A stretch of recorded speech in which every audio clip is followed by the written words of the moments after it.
श्राद्ध पक्ष की दशमी, एकादशी और द्वादशी, इन 3 तिथियों पर एक रोटी में थोड़ा सा मीठा रखकर सोमक पितृ का नाम लेकर यदि गाय को खिला दिया जाता है तो अगर कोई पूर्वज प्रेत योनि में भी पड़ा हुआ होता है, भटक रहा होता है, जिसको पिंड नहीं मिला, जो अचानक मर गया होता है, अधोगति में चले गया होता है, उस जीव की मुक्ति दशमी श्राद्ध पक्ष की, एकादशी श्राद्ध पक्ष की और द्वादशी श्राद्ध पक्ष की, ये 3 दिन सोमक पितृ का नाम लेकर रोटी में, पूड़ी में मीठा रखकर अगर गाय को खिला दिया जाता है, ये 3 दिन तक, तो वो पितृ कभी भटकते नहीं है, उनको मुक्ति प्राप्त हो जाती है, मोक्ष में। पितृपक्ष को हम समझे। किसी ने कहा नखून मत काटना, किसी ने कहा नया कपड़ा मत लेना, पितृपक्ष में 16 दिन नए कपड़े नहीं लेना चाहिए, कोई कहे ये नहीं करना चाहिए, कोई कहे मकान का मुहूर्त, कोई कहे ये मुहूर्त, कोई कहे वो मुहूर्त, कोई कहे अच्छा काम करने के लिए मत जाओ, अच्छा मंगल कार्य के लिए आगे मत बढ़ो।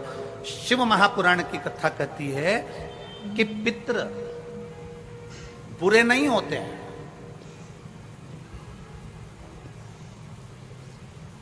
पितृ बुरे नहीं होते हैं। आज लोगों के मन में बड़ा भय हो जाता है। व्हाट्सएप खोलो, फेसबुक खोलो, तो ब्राह्मणों के लिए लोग कमेंट्स करना प्रारंभ कर देते हैं कि अब श्राद्ध पक्ष चालू हो गया, ब्राह्मण जीमने के लिए जाएंगे। कोई ब्राह्मण की तुलना कौवे से कर देता है, कोई कुछ कह देता है, कोई कुछ कह देता है। ना,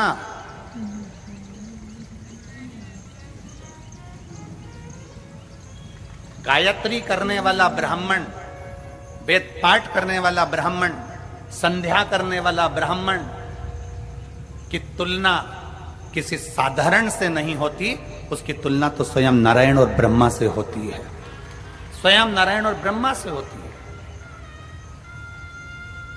किसी ने कहा कि तुम अभी नया वस्त्र मत लो, पितृपक्ष चल रहा है, नया काम मत चालू करो, पितृपक्ष चल रहा है। श्राद्ध का मतलब क्या है? श्राद्ध का मतलब है आपकी पूर्ण श्रद्धा, आपका पूर्ण विश्वास, आपका पूर्ण भरोसा। पूर्ण श्रद्धा, पूर्ण विश्वास, पूर्ण भरोसा।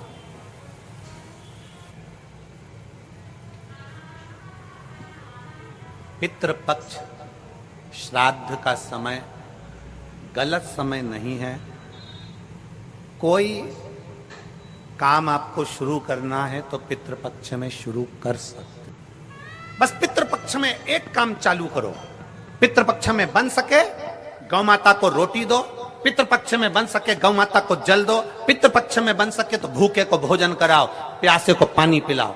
पितृपक्ष में बन सके, तुम्हें किसी ने कह दिया, कोई विद्वान ने तुम्हें बता दिया कि तुम्हारे पितृ दोष है, तुम्हारे घर में काल सर्प दोष है, तुम्हारे घर में ऐसा दोष है, तो एक काम चालू करो, 16 दिन श्राद्ध के एक चावल का दाना देवाधिदेव महादेव के शिवलिंग पर समर्पित करो, दूसरा चावल का दाना अशोक सुंदरी की जगह पर समर्पित करो, और 1 लोटा जल पहले अशोक सुंदरी वाली जगह पर थोड़ा सा चढ़ाओ, उसके बाद शंकर भगवान को उस जल को अर्पित करो, अपना गोत्र बोलकर अपने पितरों का स्मरण कर कर आपका पितृदोष अपने आप शांत हो जाएगा, दोष मिट जाएगा,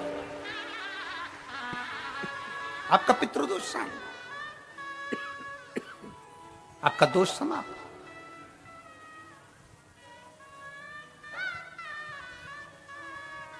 एक चावल का दाना शिवलिंग के ऊपर, एक चावल का दाना अशोक सुंदरी की तरफ। और जल कहां चढ़ाना है? पहले जम के बोलो जरा, आवाज नहीं आई, जम के बोलो जरा, अशोक सुंदरी की जगह। और फिर जल कहां चढ़ाना है?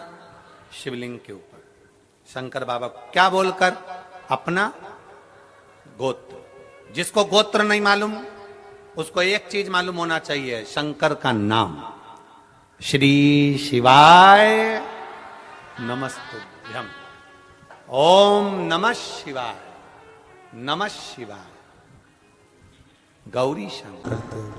शिव महापुराण की कथा कहती है दक्ष प्रजापति के पुत्रों को देवर्षि नारद ने भजन में लगा दिया।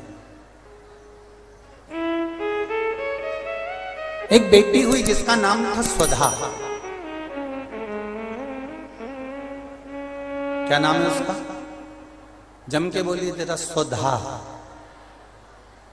जितने लोग कथा सुन रहे हैं आस्था चैनल पर, पंडाल में, फेसबुक, यूट्यूब पर, तर्पण शिव महापुराण में इस नाम का उच्चारण 5 बार आप लोगों को करना है। ये स्वधा दक्ष प्रजापति की बेटी है और पितरों की धर्म पत्नी है। इस पितरों की धर्म पत्नी स्वधा का नाम लेने से अगर हमने कंडा, गोबरी, गाय का जो गोबर होता है कंडा, उसको जलाकर अगर धूप नहीं दी हो या किसी ब्राह्मण को भोजन आदि नहीं कराया हो या तिलांजलि तर्पण नहीं करा हो, पिंड नहीं दिया हो या श्राद्ध पक्ष में किसी को कोई दान ना करा हो तो उसका दोष ना लगे, उसके लिए तर्पण शिव महापुराण में पितरों की धर्म पत्नी स्वधा का नाम का स्मरण आप और हमको साथ में करना। सभी लोग एक साथ में बोलेंगे, स्वधा स्वधा स्वधा स्वधा स्वधा। बस ये 5 बार जो उच्चारण आपने पितरों की धर्मपत्नी स्वधा का करा है, जिस समय पर पितृलोक से आर्यमा देव के साथ में हमारे यहां पर आते हैं, और मेरा बहुओं से निवेदन है, बेटियों से निवेदन है, माताओं से निवेदन है, मान लो आपको कोई ब्राह्मण देवता ने कहा कि आपके यहां पितृदोष है, आपको कह दिया कि पितृदोष है, तो आपको घबराना नहीं है कि महाराज जी मुझे क्या करना पड़ेगा। पितृदोष है, एक चावल का दाना घर में से लीजिए, हथेली पर रखिए, पानी का जो मटका होता है, हंडा होता है, पानी का जो मटका है, हंडा है, जहां पर रसोई घर में तुम पानी रखते हो, उस हंडे के पास में, मटके के पास में उस चावल के दाने को लेकर जाइए, अपने पितरों का स्मरण कर कर स्वधा स्वधा स्वधा स्वधा स्वधा 5 बार बोलकर शंकर भगवान के शिवलिंग पर, तुम्हारे घर में शिवलिंग हो तो घर में, और अगर मंदिर में शिवलिंग हो तो मंदिर में, उस चावल के दाने को चढ़ा दीजिए, कैसा भी पितृदोष होगा समाप्त हो। मात्र स्वधा का स्मरण बहुत।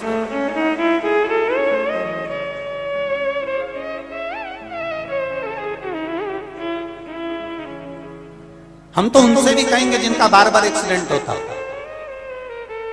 जो बार बार गिरते पड़ते रहते हो, बार बार एक्सीडेंट होता हो, बार बार उनको चोट लगती हो, बार बार, और उनको भी कहेंगे जिनको सर्दी की बीमारी या दमे की बीमारी या श्वास की बीमारी, उनसे भी कहेंगे कि श्राद्ध पक्ष में एक चावल के दाने का प्रयोग स्वधा नाम से अवश्य करें। चलने में दम नहीं भराएगी, श्वास नहीं भराएगी, और दूसरा जो सर्दी का जिसको कोटा होता है, बार बार सर्दी हो जाती है, निमोनिया हो जाता है, कफ बना रहता हूं, उनके लिए भी स्वधा नाम का स्मरण। महाराज स्वधा नाम का स्मरण। दक्ष प्रजापति के घर में बेटी का जन्म हुआ जिसका नाम था स्वधा। स्वधा का जन्म लेते ही स्वधा श्वेत वस्त्र को धारण करती थी।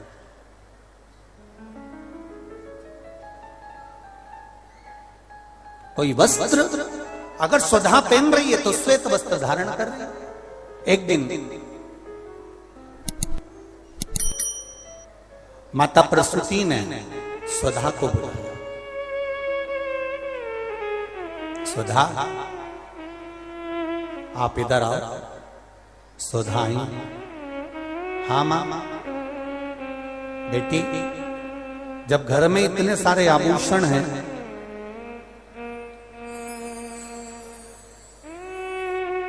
और घर में इतने सारे आभूषण जब रखे हुए हैं, तो तुम उन आभूषणों को धारण क्यों नहीं करते? उन आभूषणों को क्यों नहीं पहनते? घर में इतने सारे वस्त्र रखे हैं, तो तुम उन वस्त्रों को धारण क्यों नहीं करते?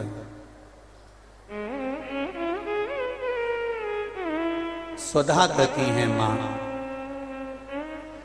संसार सागर में जब किसी के प्राण छूट जाते हैं और प्राण छूटने के बाद वो जीवात्मा अगर अच्छी जीवात्मा है तो वो देवलोक चली जाती है, जो बुरी जीवात्मा है वो भटकती रहती है, भटकती है। मां उन जीवात्माओं के कल्याण के लिए मैं श्वेत वस्त्र धारण करता हूं। श्वेत वस्त्र, श्वेत चावल का दाना, श्वेत दूध, श्वेत दही, श्वेत शकरखंड, श्वेत पुष्प, श्वेत जनेऊ, श्वेत वस्त्र, ये मेरे शंकर भगवान को अति प्रिय लगते हैं। उसका कारण है कि उनको पितरों को मुक्ति देना पड़ती है, पितरों को मोक्ष देना होता है। आज एक प्रश्न किसी ने सीहोर ऑफिस में भेजा है कि गुरुजी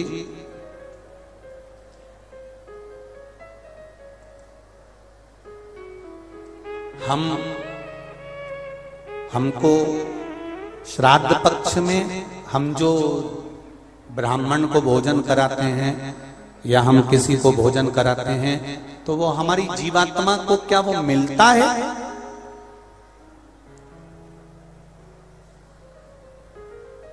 क्या विचार है भाई?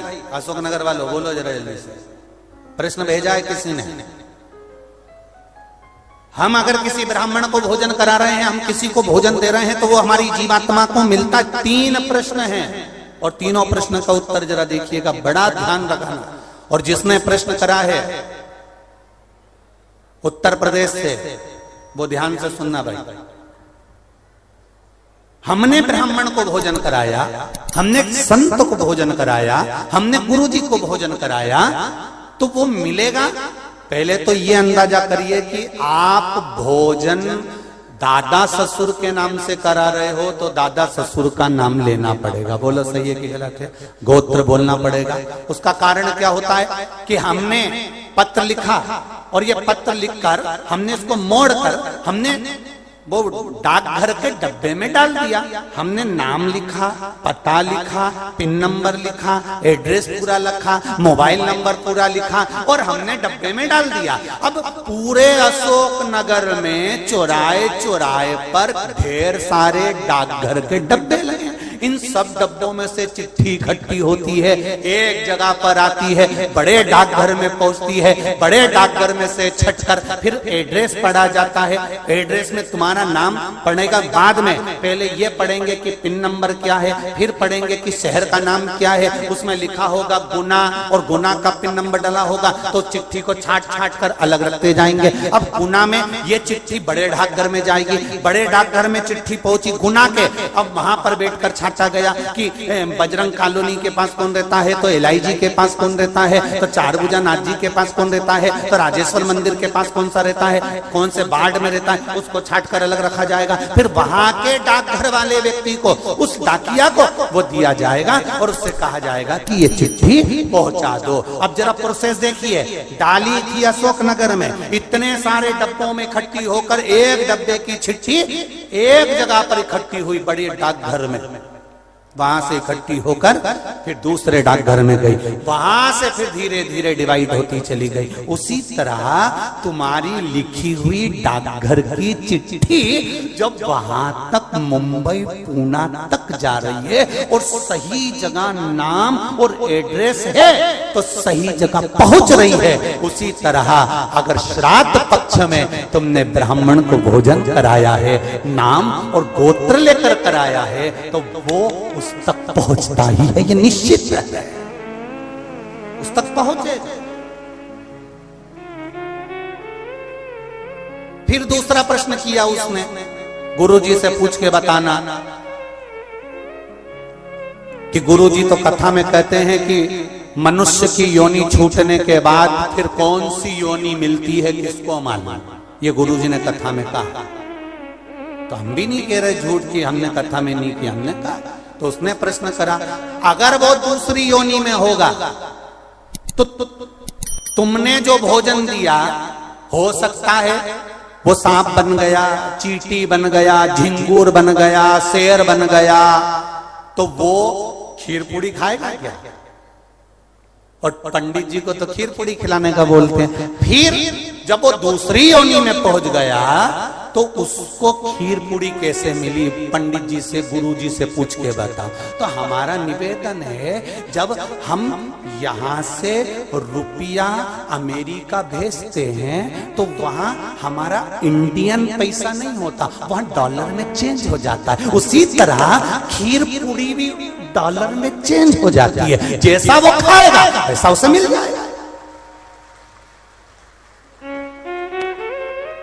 जब भारत की करेंसी, भारत का पैसा यहां से डाला आपने अमेरिका, तो अमेरिका में बदल गया, आपने ऑस्ट्रेलिया डाला वहां में बदल गया, आपने कहीं डाला नेपाल ले गए तो नेपाल की करेंसी में बदल गया। जब यहाँ का रुपया वहां पहुंचकर वहां के रुपये में चेंज हो जाता है, तो हमने जो खीर पूड़ी ब्राह्मण को दी है और तुम्हारे यहाँ का वो जीव सांप बना कि झिंगुर बना कि शेर बना कि गीदड़ बना, उसको उस रूप में जो वो खाता होगा उस रूप में मिल जाता। डॉलर चेंज, यहाँ की खीर पूड़ी चेंज, वहां जाते से।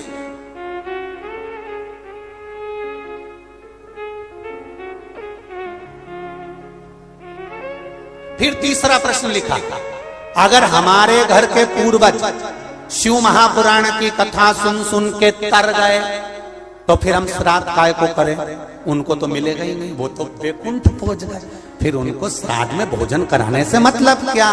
तो हमारा इतना सा कहना है, यूपी वालों जो तुमने प्रश्न करा बहुत जोरदार करा रे, तो एक उत्तर और अच्छे से सुन लो कि मान लो तुमने अगर श्राद्ध में भोजन कराया और तुम कह रहे हो उनका तो मोक्ष हो गया शिव पुराण सुनकर, फिर श्राद्ध करने से कौन सा फायदा? तो तुम भोजन कराओ, ये भोजन का फल वहां जाएगा। जैसे तुमने कोई सामान या रुपया मुंबई भेजा तुम्हारे रिश्तेदार किया, और मुंबई में रिश्तेदार का मालूम पड़ा कि उनने घर छोड़ दिया या वो कहीं चले गए या वो कहीं समाप्त हो गए, तो वो रुपया, वो सामान तुम्हारा वापिस तुम्हारे पास आ जाएगा। तो तुमने जो पुण्य करा है अगर उसने नहीं लिया तो वो पुण्य तुम्हारे खाते में वापिस आ जाएगा। इसलिए